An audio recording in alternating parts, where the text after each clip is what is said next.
करवा चौथ की कथा बहुत ही महत्वपूर्ण है और इसे सुहागिन महिलाएं अपने पति की लंबी उम्र के लिए व्रत करती हैं। बहुत समय पहले की बात है, एक शहर में एक व्यापारी और उसकी पत्नी रहते थे। व्यापारी का नाम हरिश्चंद्र और पत्नी का नाम सत्यवती था। सत्यवती ने करवा चौथ का व्रत रखा और अपने पति की लंबी उम्र की प्रार्थना की। व्रत के दिन सत्यवती ने पूरे दिन उपवासी रहकर और कठिन तपस्या कर पति के लिए व्रत किया। शाम को चंद्रमा की पूजा करके और पति के लिए अर्घ्य देने के बाद उसने भोजन किया। एक दिन व्यापारी ने व्यापार में घाटा झेला और उसके पास पैसे की कमी हो गई। सत्यवती ने अपने पति की मदद के लिए एक कठिन व्रत किया। चंद्रमा ने सत्यवती की तपस्या और समर्पण को देखकर व्यापारी की आर्थिक स्थिति सुधार दी और उनके जीवन में खुशहाली लौट आई। इस प्रकार करवा चौथ की पूजा और व्रत के द्वारा सत्यवती ने अपने पति की लंबी उम्र और खुशहाली की कामना की। इस कथा से यह सीखने को मिलता है कि सच्चे प्रेम और समर्पण से परिवार में सुख समृद्धि बनी रहती है। करवा चौथ की कथा बहुत ही महत्वपूर्ण है और इसे सुहागिन महिलाएं अपने पति की लंबी उम्र के लिए व्रत करती हैं।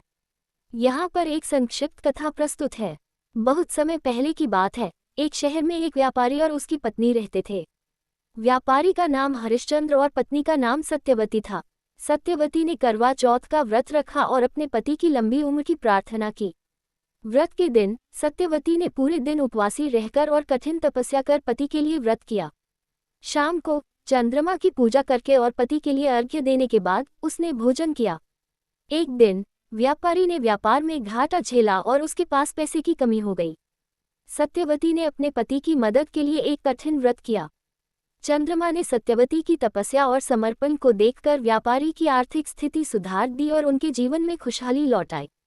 इस प्रकार करवा चौथ की पूजा और व्रत के द्वारा सत्यवती ने अपने पति की लंबी उम्र और खुशहाली की कामना की। इस कथा से यह सीखने को मिलता है कि सच्चे प्रेम और समर्पण से परिवार में सुख समृद्धि बनी रहती है।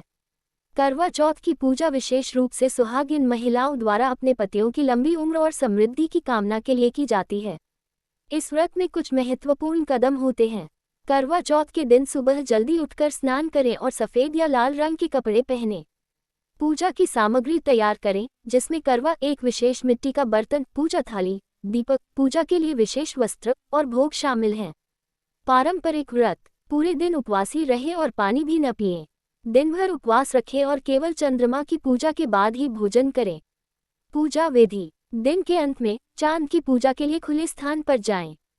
चांद निकलने के बाद ही आप पूजा कर सकते हैं। करवे को सजाएं और उसमें जल भरें।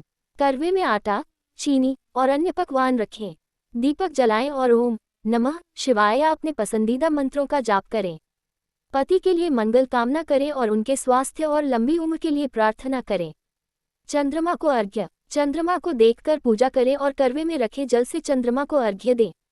इसके बाद पति से आशीर्वाद प्राप्त करें और उनके साथ मिलकर भोजन करें। व्रत का समापन: पूजा के बाद भोजन करें और परिवार के सभी सदस्य इसे मिलकर आनंदित करें। इस प्रकार करवा चौथ का व्रत प्रेम और समर्पण के प्रतीक के रूप में मनाया जाता है और यह पति पत्नी के रिश्ते को और भी मजबूत बनाता है।